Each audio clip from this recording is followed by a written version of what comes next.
I got a big one for you today, gamers. We're going to review Food Chain Magnate. Let's check it out.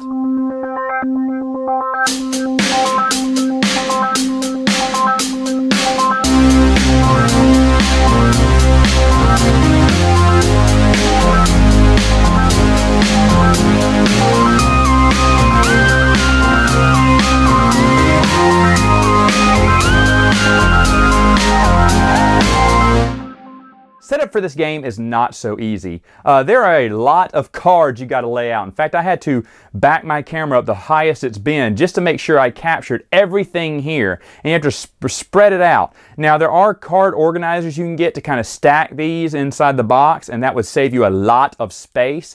But this one is a space filler, a table filler to be sure. Now, I've set it up for a two-player game. The game tells you how many of these tiles that you need to put out randomly. They're randomly selected from a stack of tiles, and it'll tell you how many you need to place for how many players you're playing, anywhere from 2 to 5. And what you're going to be doing, you're going to be picking which restaurant you want to be. The Zenga Blues Bar, the Fried Geese and Donkey, Santa Maria's Pizza, or Gluttony Inc., or the Golden Duck Diner. I mean, these are just great names here. So I'm going to pick the Golden Duck Diner and the Fried Geese and Donkey. Now, these are all on the coming soon. You'll want to flip them over to open, the welcome sign.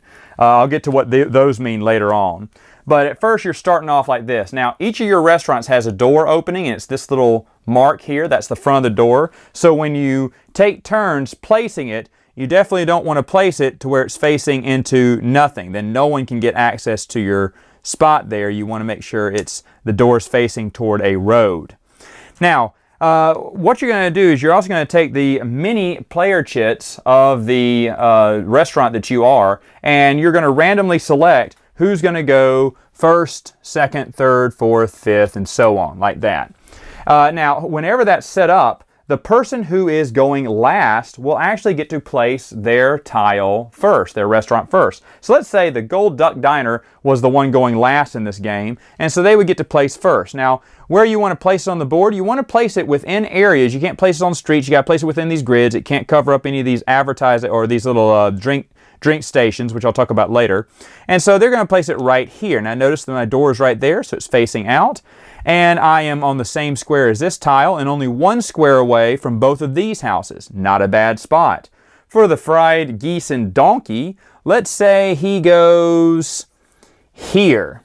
And he is one spot away from both of these restaurants and 2 spots away from that restaurant. So that's kind of how you're going to work it. Of course, if there's more players, the board will be bigger and you'll be placing restaurants out. There is a chance to place extra restaurants in the game, and I'll tell you more about that later. But the game starts off, this is the bank of money here, and what you're going to do is you're going to start off, starting money is calculated $50 per player. So in a 2-player game, there'd be $100. In a 3-player game, there'd be $150, and so on and so forth. And what each player is going to do is they're going to get these 3 reserve cards, and it's going to tell them 100, 200, or 300. You're basically determining how much money will be in the second half of the game. So for instance, if I really want to build up my empire, it's going to take me a while, but once I get going, I'm going to make a lot of money. Well, dang, I want to play for the long game and go 300. Or maybe I just want to go for the short and simple and just grab as much money as I can up front and not worried about building up, just grab as much money at the beginning as I can. I want to go for the short game and I'll play a 100. Or if you're undecided between the two, play the 200 right up the middle. Now, each player is going to have these 3 cards, and they're going to pick one of them, and no one's going to know what they pick because they're all going to be face down, and they're all going to be put in a stack. And when whatever the first round of money runs out, this will determine how much money gets up for the second round, and will be, of course, the end-game signaler. Now, no one gets to see this until that second round starts, even though there is a card in their special ability where you can get and look at this and look ahead and see what's going on. Now, also, everyone's going to start with this card. This is the CEO, and this card allows you to have 3 people underneath you, and your power is to hire 1 person. So, of course, you as the CEO are going to be hiring any of these people. Now, if this looks very confusing, all the people that you have, they have a wonderful player guide here that looks like a menu. As you see, here is the order of play, and here is the advancements. when you hire people, who you can hire on the bottom rung here, what they can be up-trained to do, and what departments they can go in. And I'll talk more about all this later. Over here is the goals that you have. There are certain goals that give you certain abilities in the game that players will be going for. If you cannot see them on the board, you can actually have them very easily located here, and you can determine, oh, hey, I want to do this, or I want to do this. And then, of course, there's short, simple rules about marketing. This is honestly one of the easiest, and there's one for each player, and these are just fantastic. They're so fantastic to go through. So anyway, once everyone has, well, let's go through this. Restructuring, step 1. It says, place employees face down and at work on the beach style. When all players are ready, create a company structure with employees at work. So what you're going to do is it's just basically building your deck here. Right now it's fairly simple. There's only one of us. And so what everyone's going to do is they're going to hire one person. Now some of the base people they can hire is like the waitress. When they get the waitress, they get $3 cash every round. They play their waitress. They have to play them. If they're at the beach, that means they're just off work that now, and you have them, you know, they're not played down on your hand. They're in your hand, but they're face down in the deck. So anyway, every time I play my waitress, I would get $3 cash, and I win ties in restaurants with fewer waitresses. In the game, you're going to be, you know, going up against, these two restaurants are going to be going up against each other. If a house is within the same distance as both of these restaurants, and they both offer the same price, if I have more waitresses than that other person, then I'm going to get that customer. So that's a really good deal to pick the waitress. I could also hire a manager trainee. And as you see here, they can be up-trained to be any one of these really nice abilities up here that I'll get to later. But most importantly, if you see that, they got 2 more branches underneath them. So I can hire them, put them underneath me, and I can have 1, 2, 3, 4, 5 people underneath me, and it kind of just pyramids up like that. So a management trainee, very good to have. Or I can get a pricing manager with all the goods that you're going to be selling. And let me just show you some of the little tokens that they give you for this. You're going to be selling things like Coke, beer, pizza, burgers, and lemonade. And the game gives you just a ton of these wooden pieces. I don't know if you'll run out of it. I know we haven't in the game yet. But the cost of each one of these starts off at $10. That's what you're going to be making per item. Now, if you have a pricing manager, as you see here, it lowers your price by $1, and now you're making $9. And you're thinking, well, wait, why would I want to make less money? Because you're undercutting the competition. If I'm farther away and we're bidding on this house, I'm 1, 2 spaces away, he's right here. But I have a pricing manager and we both offer the same item. Let's say this customer, they want pizza. And let's say he sells pizza and I sell pizza. Well, because I'm selling it cheaper than he is, they're going to go to me. So that's another reason why you would want a pricing manager. Of course, you could hire a recruiting girl, which of course her ability is to hire another person. So you can actually get to hiring more people the more recruiting girls you have. You could hire an errand boy, which you get 1 drink of any type, or a marketing trainee, which places billboards. It says max duration of 2, means over 2 rounds that billboard will be up for everyone to see. This is what marketing is, what gets houses interested in the foods that you are selling. So you'll eventually need a lot of these to market your product. And then, of course, the last thing you can get on the bottom rung is a kitchen trainee who can produce a burger or a pizza, your choice. And then, of course, at the bottom of all these, it just says, hey, this is what they can be promoted to. So that's what you're going to be doing. Now, you're going to be building up, of course, those people. However many people you have in your hand, how many people you have on the beach. Beach don't count. However many people you have in your hand determines the level of who's going first. Because let's say I have all 3 people underneath me that are ready to go, and the next player, he only has 1 person. Well, because he has less people, his force is smaller, he gets a chance to go first or determine what the order should be. And so that's how you would determine track order every time. So now that we've done the restructuring there, it says order of business. You must open slots, chooses first, tiebreaker, previous turn order. Okay, so we restructured and then we did the order of business. And then next up we're doing working 9 to 5. And this is where the meat, well, this and dinner time are the big ones, of course, of what you're going to be doing. It says in player order, player does each of the following steps. They can recruit, train, initiate marketing campaigns, get food and drinks, place new houses and gardens, and place or move restaurants. And certain cards let you do that in the game. So you can take basically what it's saying, all the actions that you would on the cards of anything you've gathered. Each player will do that. Once that's all done, then it'll be dinner time. Then you can determine the prices. Like, of course, there it is, standard unit $10, including any effects of pricing, like discounts or luxury managers or pricing milestones. And these are other things they have. These are milestone cards. And I'll talk about them now. The milestone cards let you do special things in the game. You get like superpowers in the game. And it depends on what you do. So for instance, this one says, hey, first person to pay 20 or more in salaries. Now, none of the base people require a salary.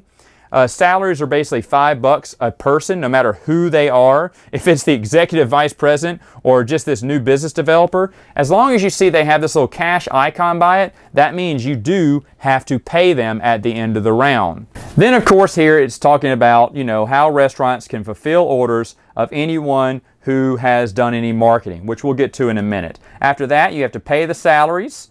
$5 per card for each one, so you need to make sure you are making enough money. Like for instance, I need to make sure I have plenty of waitresses who are bringing me in some cash so I can afford all this, or that I'm selling goods like pizza and burgers and drinks enough to where I can pay my employees. If you cannot pay any of your employees, you must fire them and let them go from your hand. You're even paying employees who are not necessarily in play right now. So remember I said some people could be at the beach. Maybe my local manager is at the beach. Well, he's still a paid employee, even though he's not on the clock working for me right now. I still have to pay that person. Next up is marketing campaigns. It says resolve any campaigns in order of printed numbers. At most 3 demand tokens on a house, 5 with a garden. Gardens are these little things. Of course, the starting players don't have any. If you add a house, it does have a garden. That means it can just hold more items on there. You can also get a developer to get you yards in your property. I'll talk more about that later. But let me kind of give you an example of how advertisements work. As you see, I have different types of advertisements, little billboards, little mailboxes, bigger billboards. As you see, they each have a number on them. Here's a radio spot. Here's a flyover. Wow, yeah. So you can get all of these, and what you're going to do is when you place one on an area, you want to place it on a white area, and it'll tell you, the back of your handy dandy guide will tell you what they do. So billboards affect each house that it directly touches. So for instance, I put a billboard up here. You see it has the number 16 on it. They have an adjacent little token that you would place on the marketing guy. So for this instance, let's say I got a marketing trainee. I would place a 16 on him and leave him kind of out of the game for right now, meaning he's going to be there for at least 2 turns with the 16 on him until that goes away. When that goes away, this will go away. He'll go back into my hand. But anyway, if I'm advertising with him, and let's say I want to advertise, I want to advertise soft drinks. So as we learn from billboards, they affect each house that touches it directly. Well, this is a house that's actually on that one, so they would want one. This house directly touches that tile. They're on it, and this house. Now, there are no more houses, and it can't reach out here, so those are the houses that are affected. Cola drinks, soft drinks. Now, in the regular game, let's say that both myself and the Gold Duck Diner were offering soft drinks. Well, first off, the customers are going to go by who has it the cheapest. And so if I have it the cheapest, regardless of how close he is, they're all going to come to me. If we're tied and I have the most waitresses, they would come to me. But what happens if we're tied and we don't have any waitresses? Well, then they're all going to go to him because they are all closest to him, and they're not going to drive that far, and they're going to go close to him. Now remember, this billboard's there for 2 turns, so what we do to remind ourselves, we stack just 2 colas on there, and after every round we remove one, then remove the last one, and then remove it, because then those people don't want Coke anymore, unless they put another billboard out. Now the size of the billboard doesn't really matter, it does the same effect. A big one would do the same effects as a smaller one would. There's just certain sizes because sometimes on the board you can only fit certain sizes on the board. Now one person I skipped, I just realized this with a trainer, very important person. This person can train one person and upgrade them to 1 level up. So management trainees can go up the ladder this way, errand boys, marketers, and kitchen trainees can move up thanks to a trainer. So when talking about marketing, if I was to train my marketing trainee, I could trade him in for a campaign manager, and he has mailboxes for a duration of 3 turns, so even longer. Now, what are mailboxes? Well, you take a mailbox, and how mailbox advertising works is you place it on the board, and without crossing the street, all of those houses that are impacted in that one area would receive communication from the mailbox and come to your store, hopefully buying whatever it is you're selling. So in this case, I'm selling lemonade. That's what I want to sell. And well, what you're going to do is you're going to walk around this block, inside of this block.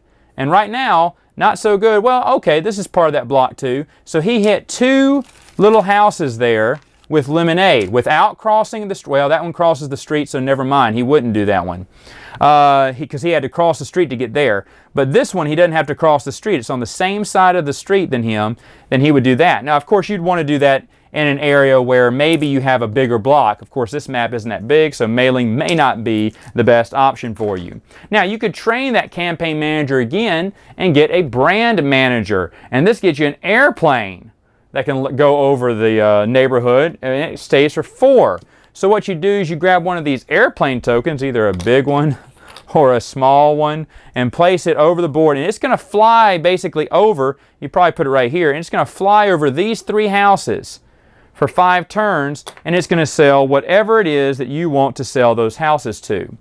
And then, of course, finally, they have a brand director you could train them up to, and they have radio. Radio's really nice. Radio ads, if I have a radio ad like this one here, and I placed it here, it would hit every area that, well, let's just look at the thing here. It says, hey, it says it affects its own block and all adjacent blocks, vertical, horizontal, or diagonal.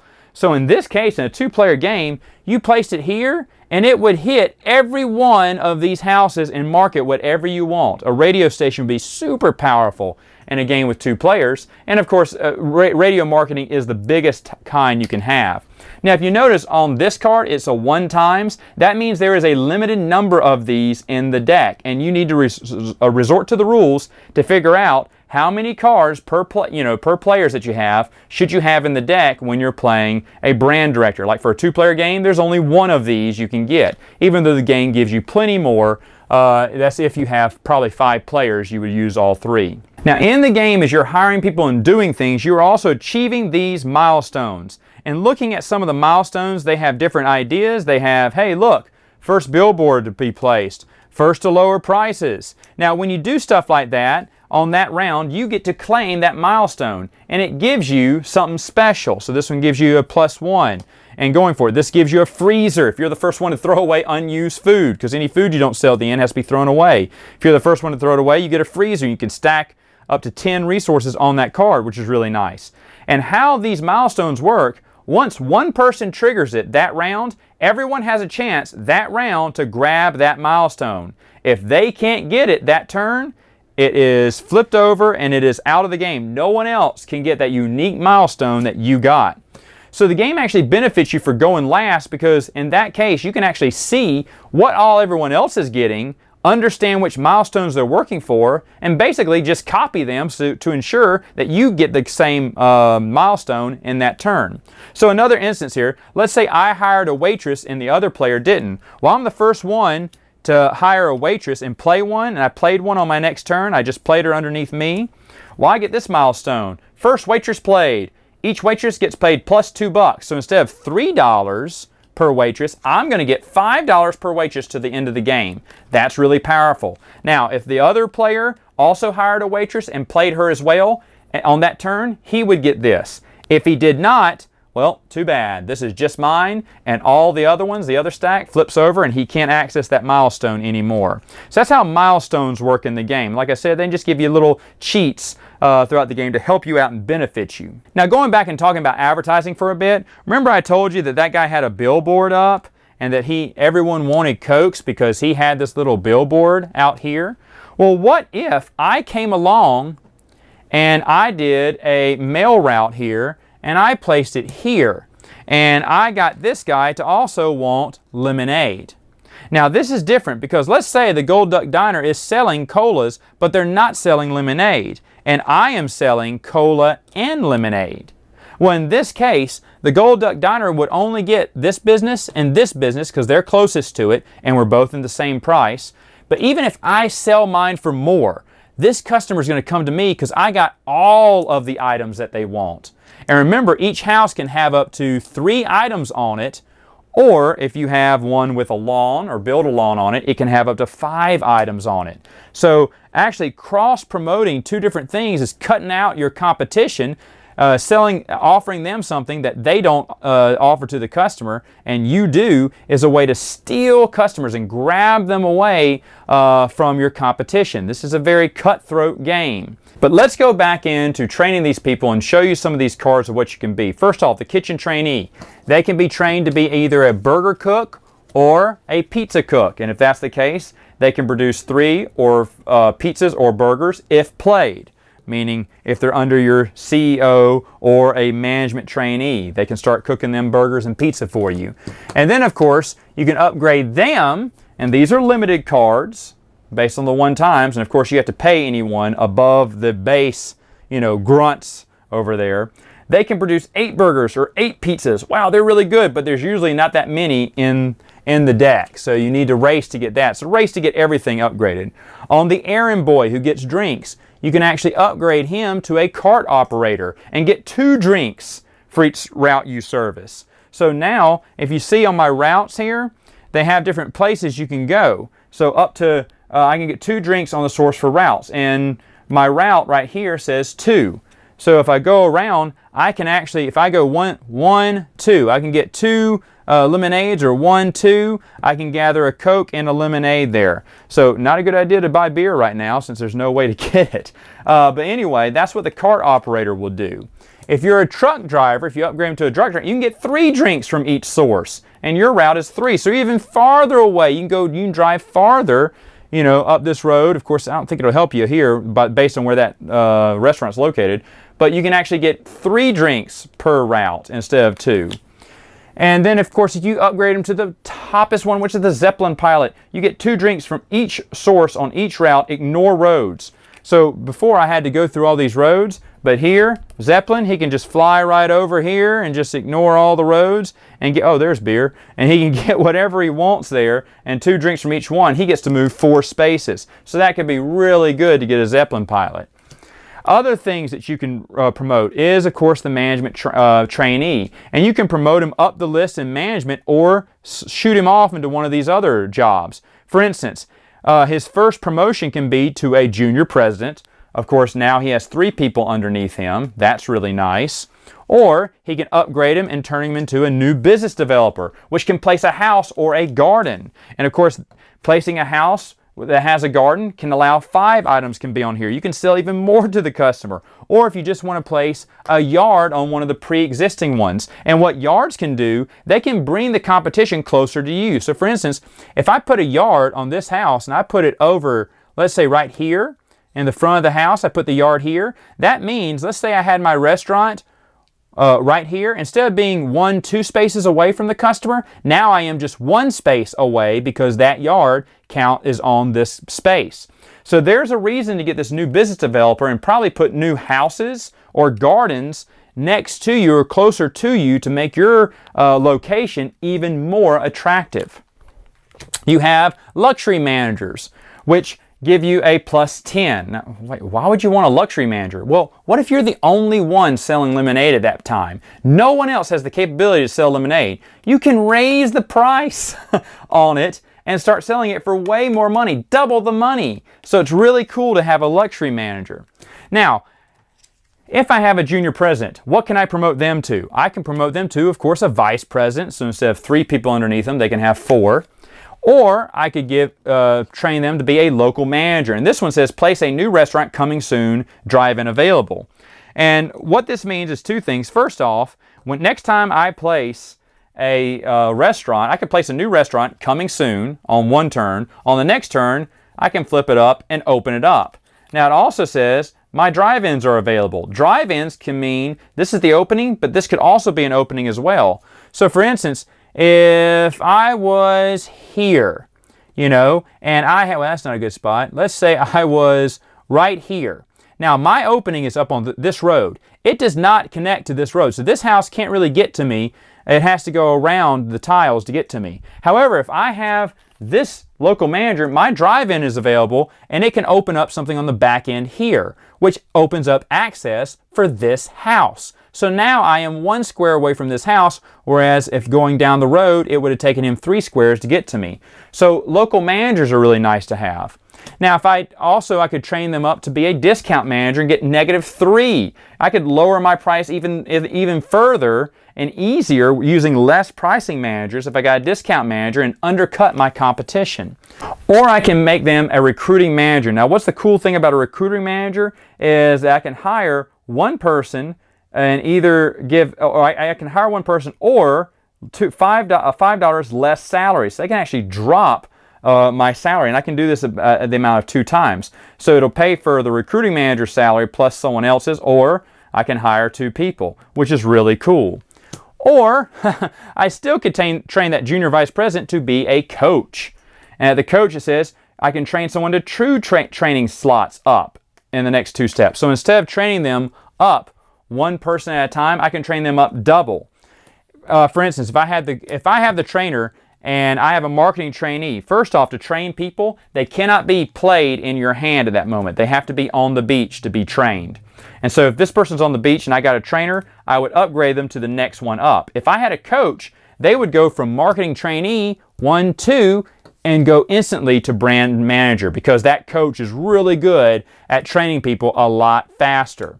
Now, let's say I have the vice president though, and I want to promote him. I want to train him again. I can train him to be a senior vice president. Now look, he can have 5 slots underneath him. That is awesome.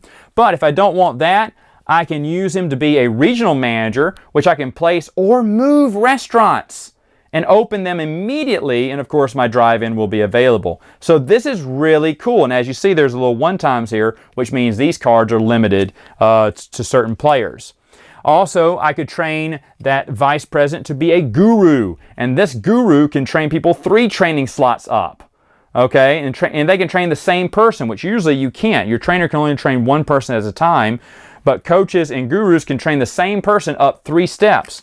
So again, for instance, let's say I hired a manager trainee and I had my newly hired guru train this guy. Well, he's going to move up 1, 2, 3, and already I have a senior vice president like that after 1 training session. That's awesome. Now, what if I wanted to promote that senior vice president 1 more time? Well, there's 3 things I can do. First off, I can make them an HR director, which for 4 times I can hire 1 person or pay 5 less salary. This is going to save me buku in salary, or let me hire tons of people at a time. And as you see, it is a one-time thing. The cards are limited. All the cards here at the executive level are going to be limited in the game. So you may have, less than there is provided for you in the box. Of course, I could get a CFO, and this would be huge. I had 50% to cash earned this round. So playing my CFO, if I got $10 a burger, I would actually get 15 a burger. CFOs are awesome too. And of course, what if I just wanted to make him an executive vice president? Well, look at that, folks. I can have 10 people underneath me and have this huge conglomerate working for me and making my restaurant the best. Now, what you're going to be doing is moving through the rounds. Once the money is finished on the 2nd round, once the reserve is revealed and we put that amount of money in the reserve, once that money is gone, the game is over. The person with the most money is the food chain Magnate winner. Final thoughts. What do I think about the game? Folks, this is an incredible game. I'm sorry I was a little all over the place during that review, but there is just so much to do, and there's so much thought that goes into this. There's so much strategy. There's so much gameplay. I had heard tell of this game for about a year, and I was thinking, okay, what's the big deal? And I looked at the board, and the board looked really boring. But I did hear someone say that they thought it was probably to keep in the feel of a 50s board game. If you know that the art was all it looks like it was from the 50s or something. And they said maybe they were trying to make the game look like it came out of the 50s, where games were more bland looking. Possibly, but to be honest, that's what turned me away from this game for so long, because I looked at the tiles, I was like, ugh, they look like it's a print and play. It doesn't look fun at all. But I kept hearing more about it. I was like, you know what? I gotta check this out. Now, this thing cost a pretty penny. So you really need to know, is this one for you? And here's the kicker. I hate deck builders. And what is this? This is a deck builder. And it holds the distinction for being the only deck builder that I love. I love this game. I love it. It is so much fun. There is so much strategy, so many options to think about, so many people to hire. You want to hire one of each and one of all, and you can't. This is one of the reasons I have yet to win this game every time we've played, because I want to build my empire.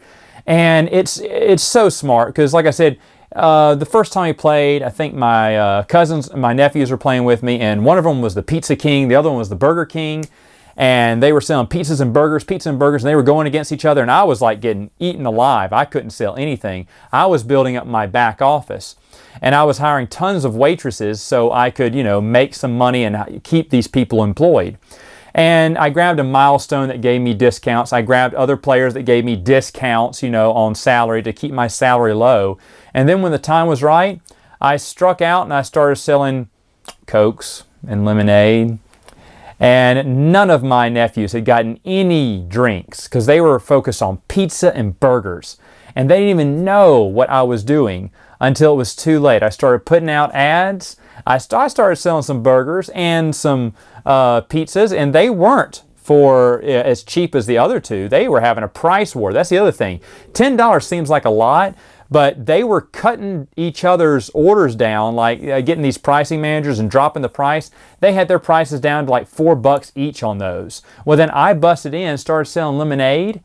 And I had lemonade, burgers, and pizza, not as much as they did. Mine were $10, but they needed all three. So suddenly, not only did I get all of their business, but I was getting paid full price for each item. Folks, that's $30 a house. A pizza, a burger, and a lemonade. And I just set up my group to be just like that and played my cards right. And started really coming back at the end. I didn't win. I was like this short of winning, so I waited too late. But they had to backpedal and start getting drinks up and started getting able to fulfill those drink orders, and it took them 1 or 2 turns to get that done. All the while, I am scoring mega money every time. And if I'd have just done that strategy a little bit earlier, I probably would have won. Now, that strategy only lasts, like I said, for about 2 turns, then you have to adjust. And that's what the game makes you do. You're always adjusting, adapting. What's this player doing? They got this one. I know they're going for that milestone. I can't miss out on that milestone. So I wanted to hire this person, but I'm going to have to follow suit and hire this person, because if they play them, then they get that milestone and I'll miss out on it. It is a frantic rush, and you enjoy it the whole time. Everyone I've played it with so far has really loved this game. Now, folks, again, you know what? I'm going to go ahead and recommend it. It's super expensive, but you saw what you get there, and if you think it's for you, then to be honest, it's worth your money, especially with the more players you have. The more players you have, the crazier it gets. It is so much fun. Anyway, gamers, that is all the time I have for now. Until next time, game on!